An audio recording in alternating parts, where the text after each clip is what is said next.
شكرا يا ربي شكرا هديت قلبي شكرا نورت دربي شكرا شكرا يا ربي شكرا يا ربي شكرا. Assalamu alaikum wa rahmatullahi wa barakatuh, brothers and sisters and friends, and welcome to today's Facebook Live, which is going to be on the topic of has science killed God?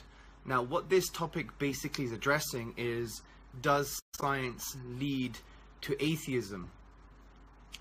Obviously it doesn't. And what's very interesting is that many academics who are even atheists, for example, philosophers of science or academic scientists who consider themselves as atheists, they would agree with theists, with us Muslims. They would say, of course, science doesn't deny God's existence. However, the reason we have to address such topics is because sometimes, not all the time, but sometimes there is a distinction between academia and what's happening in the real world, what's happening in the social sphere. And it's unfortunate that some people, they assume the false assumption that science leads to atheism. And we need to unravel that. And they assume this in the conversations, in the dialogue, in the discourse with people who believe in the divine. And I think it's very, very important for us to basically make a clear distinction today, a philosophical distinction, that the assumption that science leads to atheism is absolutely false. Just like the academic and the philosopher of science and the scientist himself, Hugh Gauch, who wrote the book Scientific Method in Brief, he said that to claim that science leads to atheism is to get high marks for enthusiasm and low marks on logic, because it doesn't logically follow. Even the term itself, or the concept itself, or the statement itself that science leads to atheism, that is actually true. It's not true. So what I want to do is break this down for you. And the reason I'm going to spend some time on this is because as I'm breaking this down to you, you would learn a little bit more about the philosophy of science. You know, as many of you know, I did a postgrad in philosophy. My thesis was on an area in the philosophy of science concerning physicalism and neuroscience, and I did a specialist module called the philosophy of science. And we addressed some of these issues. So what I want to do is try to popularize some of these understandings for you to have the right concepts to be able to deal with this false assumption that is assumed by, unfortunately, many atheists online. But I have to reiterate, not all atheists believe in this, of course, and especially the academics, they do not believe that science leads to atheism, and these academics are not even theists, they're atheists themselves. So why do some people, especially online and in the popular sphere, why do some people claim that science leads to atheism? Well, they do so because they have four assumptions, okay? They have four assumptions. The first assumption is that science is the only yardstick for truth. So if they assume that science is the only yardstick for truth, and science can only address non-godly things like the physical world, they can't address a metaphysical idea like God, therefore God doesn't exist. That's a false assumption. That's the first false assumption. The second false assumption is that science works. It works. If it works, then it must be true. And this again is another false assumption, because it's based upon an assumption that is claiming that just because something works, it must be true. Well, again, this is false. And the reason this assumption helps them make the conclusion, the false conclusion, that science leads to atheism, is because if science works and it's true, and the things that it addresses is just physical things, and it can't deal with metaphysical things, generally speaking, therefore God is not part of the equation, therefore he doesn't exist. The third assumption behind this is that science leads to certainty. And what we mean by certainty here is not well-confirmed theories or many observations, but what we mean by certainty here is absolute certainty. Frankly, science does not lead to certainty. It's one of its beauties that it doesn't lead to certainty. The other false assumption is around the topic of philosophical naturalism and methodological naturalism. And I'm going to explain these when I come to the point. And then I'll address some of your questions. Right. So let's go to the first false assumption. So the first false assumption behind the claim that science leads to atheism is science is the only yardstick for truth. Well, this is very problematic. Firstly, it's a self-defeating statement. Because if you're saying science is the only yardstick for truth, then, and if that statement itself is true, it should be proven. It should be proven by science. But you can't prove that statement scientifically. So if I'm making a statement, science is the only yardstick for truth, and that statement itself is supposed to be true, then we should raise the question: can you prove that statement scientifically? No. So it's a self-defeating argument from that point of view. It's a self-defeating statement or premise. Notwithstanding, let's go to why the statement itself is philosophically incoherent. Science is not the only yardstick for truth. It's beautiful and we want to use it, and science has led to amazing things, especially in medicine, but philosophically has many limitations. It's not the only yardstick for truth. For example, number one, science is limited to observation. Okay? So if you read the works of the atheist, the philosopher of science, Professor Elliot Sober, he makes a really good point in his essay called Empiricism. In actual fact, I think his essay is here. I believe it's here. Let me just double check. I think it should be here.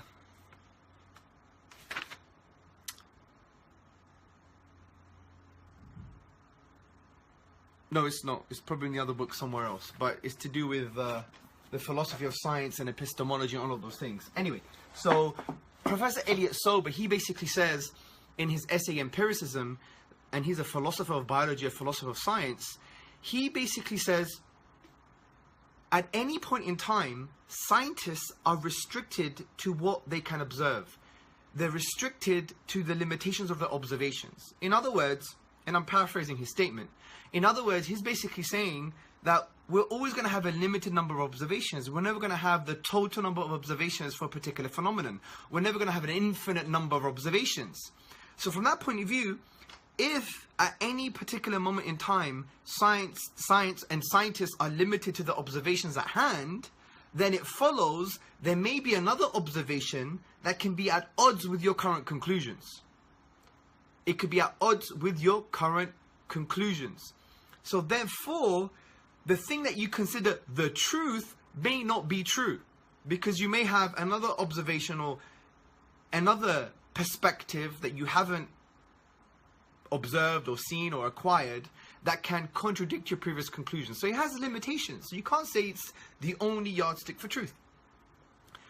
Significantly, science is limited because it is morally neutral. Many people basically say that science is amoral. That doesn't mean it's immoral. Amoral means it can't really address the foundations for morality from a point of view of addressing that morals are objective in nature. They're outside of the limited human mind and limited human emotions from that point of view. So science is morally neutral from that point of view. Science can tell you what is going on, but it can't really tell you what ought to happen. Let me give an example. If a scientist basically, forget scientists, say you have this thought experiment. Someone basically says to you, there was a human being, he picked up a knife and he was cutting the chest of another human being. Is that morally good or morally bad? Well, intuitively, many people may think, well, that's morally bad. But we need more information. We need more moral variables. We need the context behind what's going on. It's only morally bad based upon intention and context, because it could be a surgeon that is performing life-saving surgery. So from that point of view, cutting someone's chest open is morally good. However, if, for instance, someone is cutting someone's chest because they want to murder that person, then that is morally bad. Technically speaking, science can only tell you what is going on. There is a knife, it's penetrating some flesh, the flesh is being torn open or ripped open, and there's bleeding and all the biology behind it, right? So science can tell you what is actually happening, but science can't tell you if that really is a good thing or not. You need some other information. You need some, maybe moral intuitions or some, a philosophical framework behind your moral theory, normative ethical theory, or maybe you have to adopt a certain medical ethical paradigm, or whatever the case may be. So generally speaking, science can tell you what is going on, but doesn't necessarily tell you what should happen. Don't get me wrong, science can inform us about things concerning pain and pleasure, which could inform us about someone's well-being. And generally speaking, we can use well-being as part of a greater picture to form maybe some ethical rules, for instance, right? Because, you shouldn't harm people, and someone who's being harmed doesn't have well-being, and well-being can be somehow, indicated with some kind of scientific evidence. It's not the only evidence, but it's part of the greater set of evidence that we have to make ethical conclusions. But the main point I want to say here is that science can't tell us if something is objectively morally wrong. Why? And obviously this is based on the assumption that you consider morals to be objective. That's a different discussion maybe next week. But say we take the axiom, the first principle, that some morals are objective, they're outside of the human mind and limited emotions, then they require some kind of philosophical grounding. Why are they objective and where did they come from? Now science can't address that, because all science can do really is provide a subjective basis for morals, not an objective basis. But if morals are objective and we take that first principle, then science can't really provide the grounding for objective morals. It can't tell us why that moral value or truth is actually objective and where it came from. Because generally speaking, if you take, for example, biology, for example, if our morals are the things that we consider to be objective values, they came as a result of biology, then they're subject to inevitable biological changes. They're not objective anymore. Also, they lose any moral meaning because according to Darwinian mechanism or biology, for example, our morals are a result of a rearing of biological conditions. For example, even Charles Darwin, he gave a really extreme example. He basically said that if we were to be reared under precisely the same conditions as the hive bees, we would think it's okay to kill our brothers and I think kill our fertile daughters from that point of view. Now, if you extend this further, you will understand that, if we were to be reared biologically under precisely the same conditions as the nurse shark, we would think it's okay to rape women, because that's what the nurse shark does. It rapes its mate. It bites the fin of its mate and it wrestles its mate. So science can't give you a foundation for objective morals from that point of view. So therefore, it's morally neutral or amoral from that point of view. Also, science can't delve into the personal. Science can't delve into the personal. What do I mean by the personal here? So that's another limitation. That's why science is not the only yardstick for truth, because it has limitations. Another limitation we're talking about is science can't delve into the personal. Let me give you an example. Science can't really tell us about inner subjective conscious experiences. This is known as the hard problem of consciousness. Why? What is it like to have an inner subjective conscious experience? So, what is it like to have an inner subjective conscious experience? Where does that experience come from? Can we explain that inner subjective conscious experience just by reference to physical processes in the brain, to neurobiology? These are big questions in consciousness. These are big questions in neuroscience. But generally speaking, science can't answer the question, because science is what you would call, as Professor Thomas Nagel said, third person. It deals with third person facts. But inner subjective conscious experiences are first person facts. The two methods are totally different from that point of view.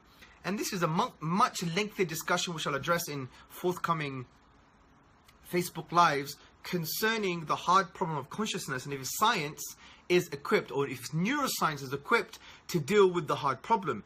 I did my postgrad thesis on this, and the conclusion was, like many other philosophers, that no, science, or particularly neuroscience, can't deal with the hard problem of consciousness. Why? Because fundamentally, neuroscience is based on a philosophical assumption called physicalism, which basically means that everything can be reduced to physical processes. So neuroscience assumes that neurochemical activity is identical to inner subjective conscious states.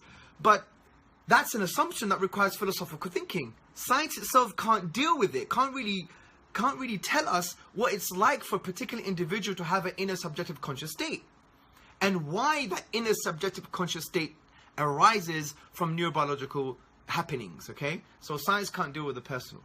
The next limitation, which helps us answer why science is not the only yardstick for truth, is that science cannot answer why things happen, right? Imagine my auntie, for example, she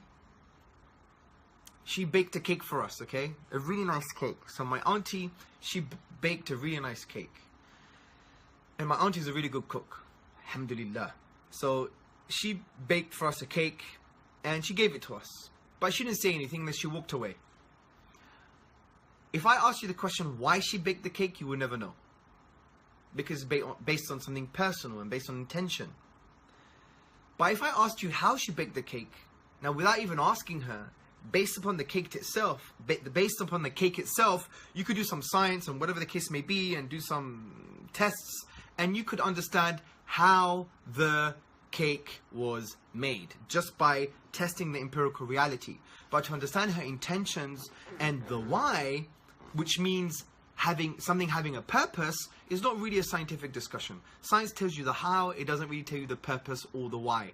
And a lot of people, they always conflate the two. Just because you know the how, it doesn't mean you know the purpose or the why. It's a logical fallacy. So another issue is that science is not the only yardstick for truth, because there are other sources of knowledge. This is well known in Western epistemology, even in Eastern epistemology, if there is such a thing, right? So in the study of the sources of knowledge, it is well known there are other sources of knowledge. It's not only memory or only empirical stuff. There are also other things like testimony. I remember I had a debate with Professor Lawrence Krauss many years ago, and yes, of course, I've done many mistakes, and you know, if I were to turn back time, I'll fix some of the mistakes during the debate as well, but we're all learning. Alhamdulillahi Rabbil Alameen. All praise being to the Lord, right? To Allah subhanahu wa ta'ala, the loving and the merciful and the wise, right? So anyway, during that debate, I spoke to Professor Lawrence Krauss. It's one of the highlights of the debate in my view. And I said to him, hey, you have a metaphysical presupposition. You have a metaphysical presupposition. And that metaphysical presupposition is that you think truth is as a result of you experiencing things or testing things, if I remember correctly. And he said, yeah, I'm a scientist. I said, yeah, but there are other sources of knowledge. And he said, like what? What sources of knowledge? And I said, well, like testimony. And he almost sniggered at me. And I said, well, listen to this. Do you believe in evolution? He said, yes. Yes, I do believe in evolution. I do the science. I said, fine. But have you done all the science yourself? Have you done all the experiments yourself? He said, no. And people started to laugh at him because they exposed that there was another source of knowledge that he was relying on. And that source of knowledge was testimony, the say-so of other scientists. Now, I'm going to address this in forthcoming Facebook Lives about testimony itself and the epistemology of testimony, which is a revived discussion in the past 30 or 40 years in Western philosophy. So, science is not the only yardstick for truth because you have other sources of knowledge. Now, what's really damning as well to this assumption, this false assumption, is that science cannot prove necessary truths. Think about that. Science cannot prove necessary truth, and you need necessary truths like mathematics, for example, or logic, 1 + 1 = 2, before you have science. So the false assumption here that some people have, not all people, that science is the only yardstick for truth is absolutely false, because you have to deny deductive logic, and you have to deny necessary truths, and you have to deny mathematics itself. Let me give you an example. Here's a necessary truth from a deductive point of view. Here's a deductive argument. Number 1, all bachelors are unmarried men. Number 2, John is a bachelor. Number 3, therefore John is an unmarried man. Now this, what you call in the language of logic, if you like, this conclusion necessarily follows, because the conclusion is, the truth of the conclusion is guaranteed by the premises. It's a valid argument because it necessarily follows, the conclusion necessarily follows, and it's a sound deductive argument because we have no reason to reject the premises. So all bachelors by definition are unmarried men. John is telling us he's a bachelor, therefore John is an unmarried man. This necessarily follows. It's valid and it's sound. Now, why can't science prove necessary truths like logic and mathematics, 1 + 1 = 2, or deductive arguments, conclusions that necessarily follow? Why can't science deal with this? Because if you look at the logical relations between the logical properties of the deductive argument, the logical relations can't be proven scientifically, because we know there is a logical relation between bachelors, unmarried, men, John, and bachelor. Now, the logical relation is not just based upon the definitions. we also believe that the conclusion is true based upon the logical relations between the logical properties. And the logical properties in this case are terms like bachelor, unmarried, men, John, and bachelor. There is a logical relation between these. Science can't deal with these logical relations. There's a really good book by Professor Lawrence Bonjour who addresses this issue, that this is an a priori truth, meaning these logical relations are true before any experience. They are true before any experience. Okay, so this is very important to understand. So science can't deal with necessary truths. You need them before you do any science. So that's the first main assumption dealt with. The second main assumption is, well, science works, right? It works. Look, man, keyhole therapy, no, keyhole surgery, not therapy. You know, I don't know, heart transplant, lung transplant, now face transplant, maybe there's going to be a brain transplant, who knows? Science is beautiful, and that's why historically, Islamically, you know, Islam was in love with science. There was a symbiotic relationship between, you know, science and Islam from that point of view, because science is ethics and its values and its models, you know, in terms of the way it has a conception for the good life, promoted, you know, looking into the horizons and investigating ourselves and the wonders external to ourselves, right? So science works and we love it. So, but people have the false assumption that just because it works, therefore it must be true. And therefore if it's true, and science doesn't really deal with the God question directly because God is a metaphysical concept, he's outside of the universe, therefore God doesn't exist. This is a false assumption. Let me give an example. If someone studies the philosophy of science, they will know that workable theories that seem to be true and that were working became false eventually. Take the theory of phlogiston. The theory of phlogiston was, you know, it existed in the 1700s, and it basically argued that things that were combustible, things that would burn, they would release phlogisticated air. And this was a workable theory. It was workable to the point where Dan Rutherford in 1772, he used this theory to basically discover nitrogen.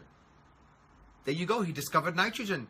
And later on they found out that phlogiston was false. So what do we learn from this? That we can get a truth like nitrogen coming from a workable theory that was eventually shown to be false. There you go. And what's interesting, if you buy the book Philosophy of Science, a very short introduction, it's very, very short, but it's a really good book to read as a really good summary. The academic Samir Okasha, he says, historically there are many cases of theories that we now believe to be false, but were empirically quite successful. Also, Professor Elliot Sober, who is an atheist and a philosopher of science and a philosophy of biology, he says false models can sometimes work better than true ones. So that's the second assumption dealt with. Third assumption. The third assumption to the false claim that science leads to atheism is that science leads to certainty, absolute certainty in this context. Well, this is not true. The beauty of science is that it doesn't lead to certainty. That's the beauty. It's always moving forward. It's always progressing. It's always making us understand, you know, the world in different ways, in ways that are maybe closer to the truth. Now, the first reason why it doesn't lead to certainty is, well, well-confirmed scientific theories can change, even if people adopt realism, scientific realism. So here's an example. In the philosophy of science, there's a discussion between the realists and the anti-realists, generally speaking. You have the instrumentalists as well, but let's talk about these, the two main camps. You have the realists and the anti-realists. The realists say that well-confirmed scientific theories are a representation of the state of affairs, meaning they equal to truth. The anti-realists say no, well-confirmed scientific theories are not a representation of the state of affairs. They are approximations of the state of affairs. And they've had this debate for quite a long time, but they both conclude now, even if we believe that well-confirmed theories are equal to truth, they can still change. So there's no absolutes there. And you could study this for yourself, by the way. Okay, guys? Now, one of the main reasons science doesn't lead to certainty in an absolute way, which is one of its beauties, I believe, is because of the problem of induction. Science basically relies on induction. What is induction? Induction basically says that you have limited observations and you conclude for an unknown. So, for example, I've observed 1,000 white sheep and I make the conclusion, therefore, all sheep are white. Or the next observation is going to be a white sheep. Now, you may argue you have good evidence for this because you've observed so many white sheep, but it doesn't necessarily follow. It's an inference, it's an inductive inference. You don't basically have an infinite number of observations. The next observation can contradict your previous conclusions. So I want you to listen to this principle, which would always make you understand this. There can always be a new observation that can be at odds with our conclusions based on previous limited data. I repeat, just keep on understanding this point. This is well known in the philosophy of science. This is basic stuff, right? There can always be a new observation that can be at odds with our conclusions based on previous limited data.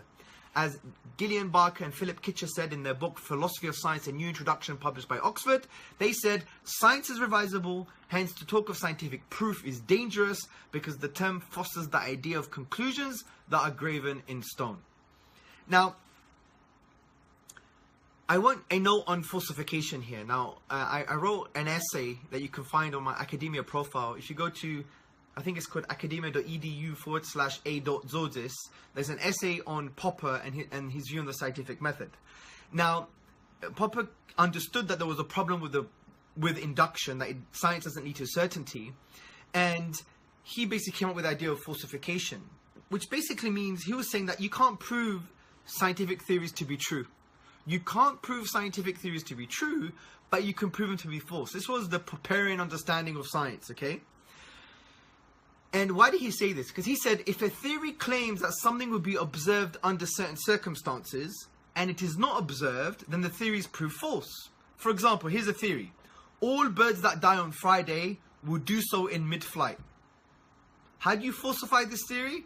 Well, you just observe a bird that died on Friday, that wasn't flying. It denies my theory. It falsifies my theory, okay?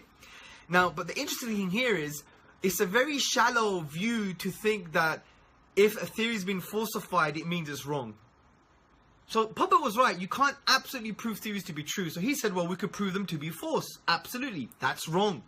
Popper was wrong here. And this is known in academia. He's right to a practical sense, but he's wrong. Because in falsified theories, you can revive falsified theories if you change the auxiliary assumptions. If you change the auxiliary assumptions. And I suggest you read that paper that I wrote. I'll give an example. Take, for example, the existence of Neptune. Neptune was discovered because of the wobbly orbit of Uranus. So the data that we were observing of Uranus was a bit of a wobbly oblet. What's an oblet? It was a wobbly orbit, okay? And that wobbly orbit, brothers and sisters and friends, denied the theory of what was going on before, our understanding of orbits. But the scientists didn't use that to falsify the theory. What they did, they used it to make them investigate about the assumptions that they were having. And the assumptions were that they thought they had all the planets observed. But if they had the other assumption of maybe there is another planet, and that's affecting the orbit of Uranus, then it makes sense. And it eventually helped them discover Neptune itself.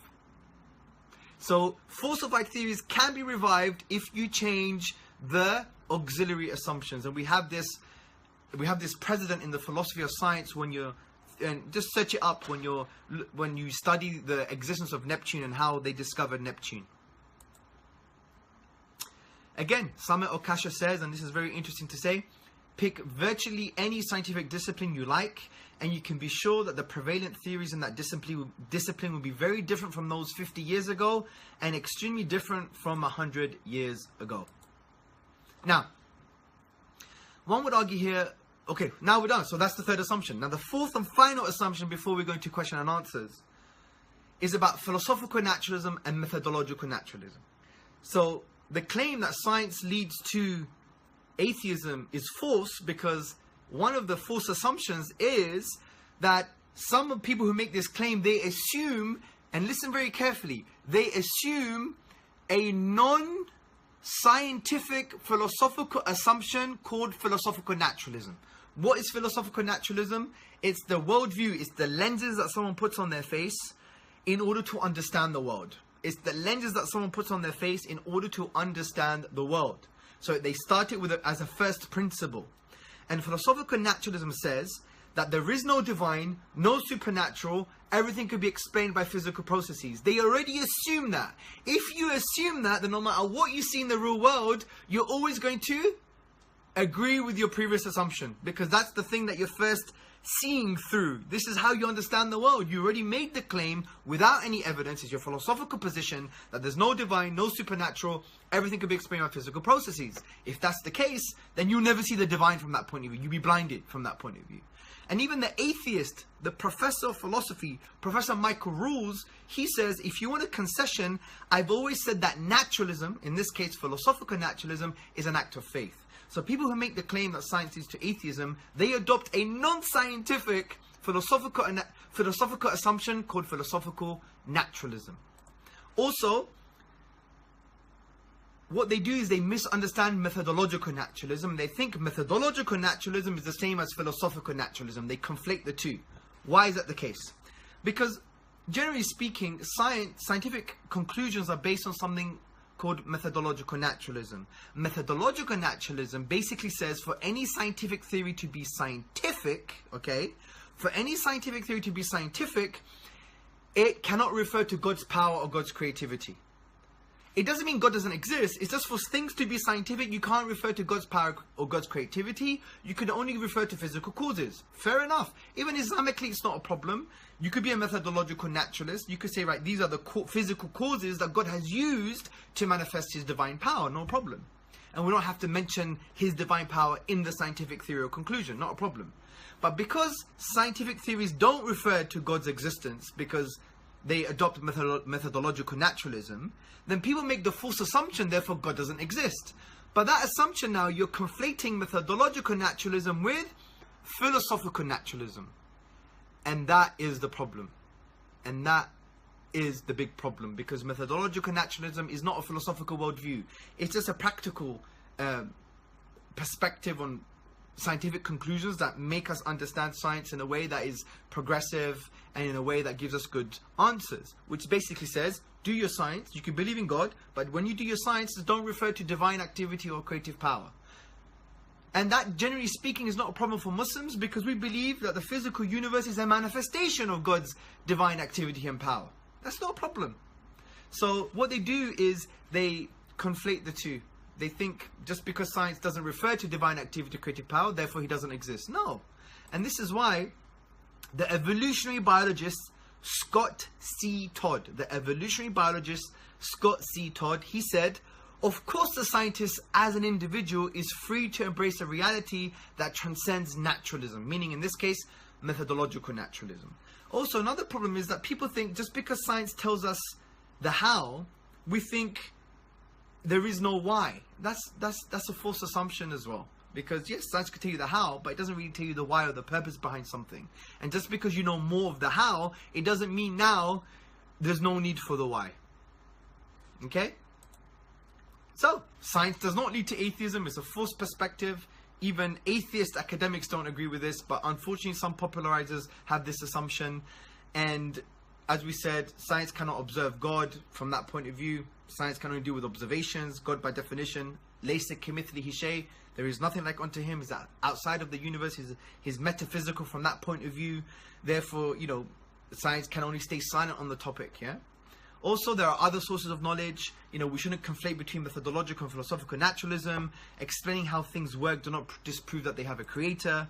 And remember what I said in the beginning, that the statement that science leads to atheism is based on 4 false assumptions. Number 1, that science is the only yardstick for truth, which is not true. We've broken that down.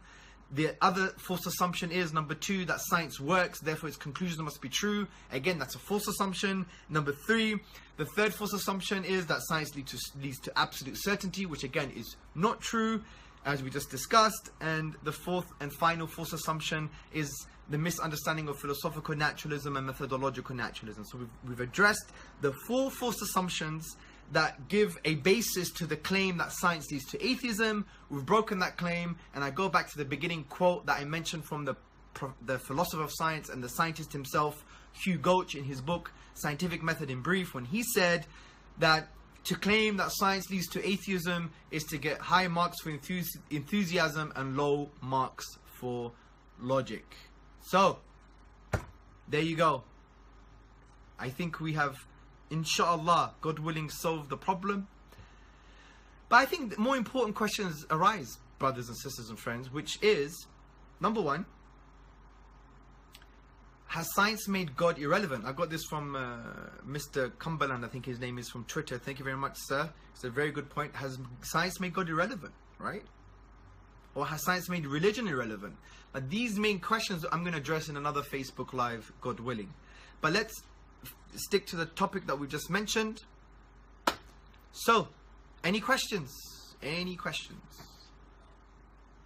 By the way, if anyone's from Southampton area, South England, I'm giving this lecture tomorrow at the University of Southampton, inshallah, God willing. So, do we have any questions? Well, I'm always really bad at dealing with these questions, so I do apologize. 1 second. Just scrolling down. Oops. 1 second.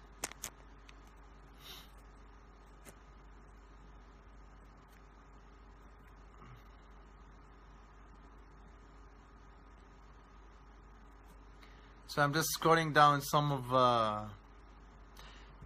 the questions don't really apply to what we're talking about, okay? I don't know why you guys have a debate when someone's talking. Just, just have some, have some, what you call in Islam, adab. Adab is like, a good ethic. When someone's trying to portray an argument or position, he may be wrong, I may be wrong, fair enough. But at least have, the kind of ethical stance of listening before you guys debate, and you miss everything that someone has to say. And no wonder the whole online world is full of misconceptions, misrepresentations. We should listen with the intention to understand. Honestly, guys, come on. Everyone's having like a crazy debate here. Anyway, so 1 second. And I don't know why you guys are bringing up Stephen Hawking. This is irrelevant to the discussion. Okay, let me any questions, guys? Because I can't really find any questions.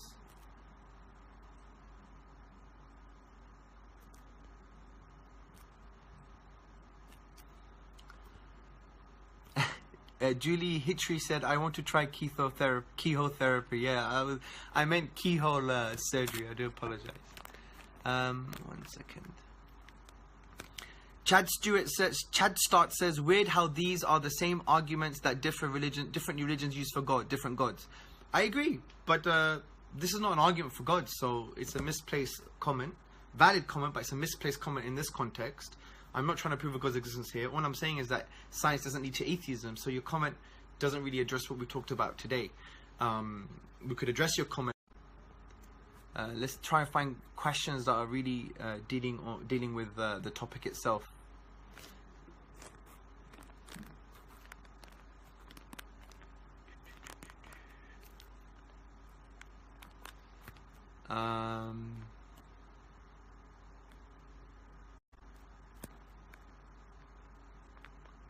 This is a really good question. Dr. Richard, this is from Tanima Mim Hussein. Okay, we're back on. Sorry, the internet cut off. So, a question by Tanima Mim Hussein. She says, Dr. Richard Dawkins argues it's up to us to find our own values in life, but what aids us in knowing the meaning of value in and of itself? This is a really good point. Now, I don't know if he said that, so I don't want to directly address him. I have no idea if he said it or not. But let's just use this question as a wider question. What is value? And this is a very important point. I mean, value according to philosophical naturalists is quite problematic. Now, if someone is an atheist and a philosophical naturalist, and they're not always the same, but say they adopt philosophical naturalism that everything can be explained by physical processes, then we have a huge problem when it comes to value, because value just becomes subjective. There's nothing ultimate about value, even about human life. Now, don't get me wrong, people can believe what they want, but I'm just talking to you about the philosophical implications of just believing that this whole universe just can be explained by physical processes. That is a very problematic view. And I mentioned this in my book when I talk about the implications of God, of not believing in God. And I talk about value. So take, for example, we all have the first principle that we ultimately value life, which means that the value of life is objective. It's not based on my limited mind or emotions, or my limited psychological perspective is outside, so to speak, right? Now, how can we ground that with with physical stuff and physical processes? How can we say, as the atheist philosophical naturalist says, that everything can be explained by physical processes? How can we justify our sense of ultimate value with that worldview? You can't. I'm sorry. Because physical processes are fundamentally what? They don't have any intrinsic value. You know, electrons whizzing around don't have any intrinsic value. So why am I more valuable, for example, than a broken chair? It's still a different rearrangement of physical stuff, which has no intrinsic value, which can be further reduced to electrons just whizzing around. So I find that very, very problematic to even try and justify our sense of ultimate value, even ultimate value for human life, under atheistic philosophical naturalism, which is the view that things can be reduced to physical processes. I find it very problematic. Now you may say, yeah, but you have a mind, you have a consciousness. Yeah, but what does that mean according to philosophical naturalism? It basically means that it's just reduced to physical stuff, physical processes which don't have any intrinsic value, which are further reduced to electrons whizzing around. Well, you may argue, yeah, but you're more complex, and complexness give us good things. Yeah, but what do those concepts mean? That they're reduced to firings in your brain, which are further reduced to physical processes, which are further reduced to electrons whizzing around, which have no intrinsic value. I'm sorry, we can't have our cake and eat it. If we adopt philosophical naturalism, we can't really justify our first principle, our sense of ultimate value for human life, based on philosophical naturalism. You could justify it spiritually, religiously, and otherwise, or even intuitively, but to claim that philosophical naturalism can justify our sense of ultimate value is absolutely false. I'm sorry. I mean, what's the difference between myself and the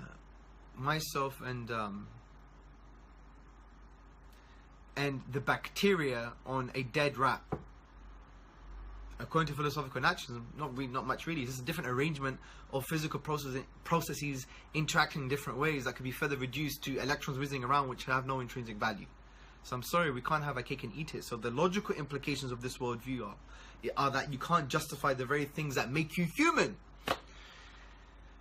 So I think we're done. Or actually, let me see if there's any more questions. Let me scroll all the way down. Bear with me. Sorry for the fingers. 1 second. 1 second. So many questions. By the way, this video is going to be on my Facebook page. If you found the presentation useful, please share it. You could take it, put it up on YouTube, put it on your channels, do what you want. There's no copyright, no intellectual copyright. If this is useful, just take it and do what you want, okay? 1 second. Mohammed Awais, behave, bro. Those comments are not helpful. 1 second. Barcelona are winning. Well done, Mohsin.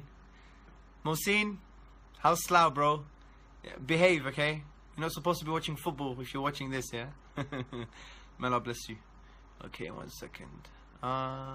Anything else?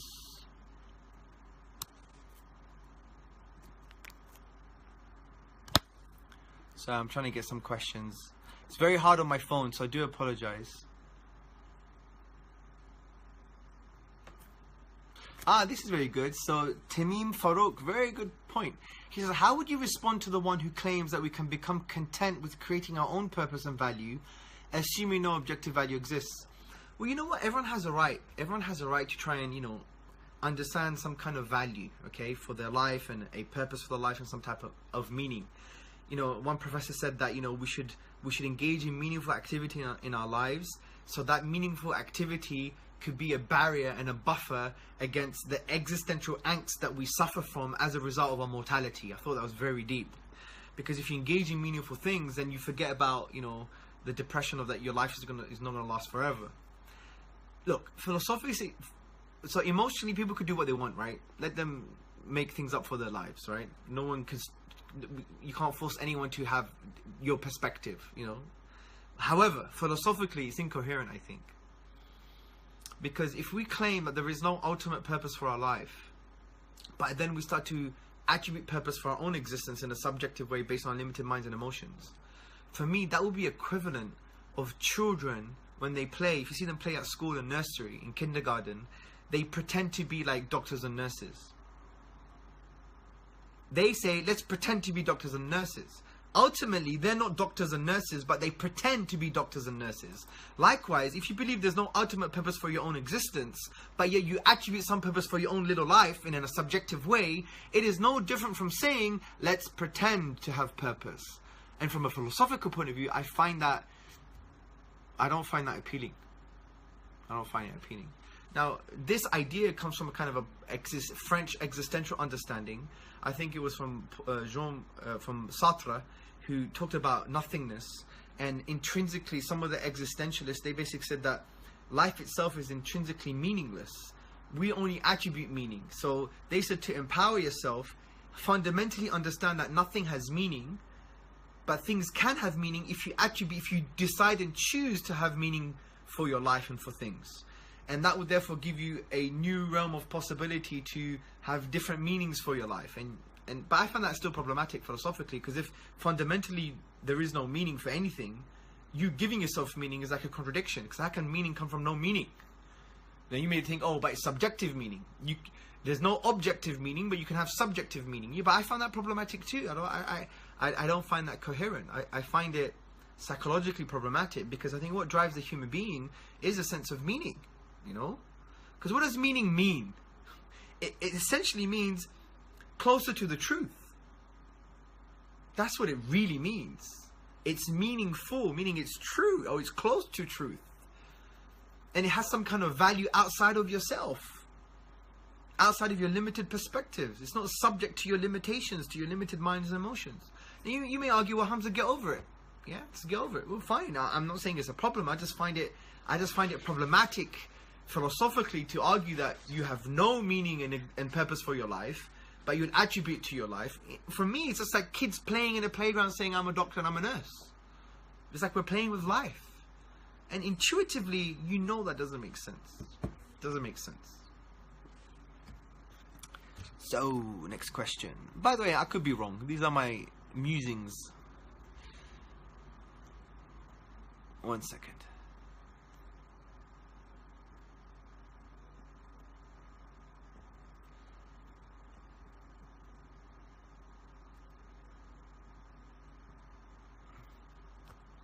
Oh, this is an interesting point. So Claire Pale says, basically trying to prove God through science, which go hand in hand with methodological naturalism, is like trying to find some wood with a metal detector. That's very interesting. I'm not a fan of using science to prove God's existence at all, to be honest. Because as we just discussed today, science can basically be silent on the topic, or it may give you some evidence you can make an inference. But that inference ends up being a philosophical discussion, not really a scientific one. So I would actually agree with Claire. يا ربي شكرا هديت قلبي شكرا نورت دربي شكرا شكرا يا رب شكرا يا ربي شكرا هديت قلبي شكرا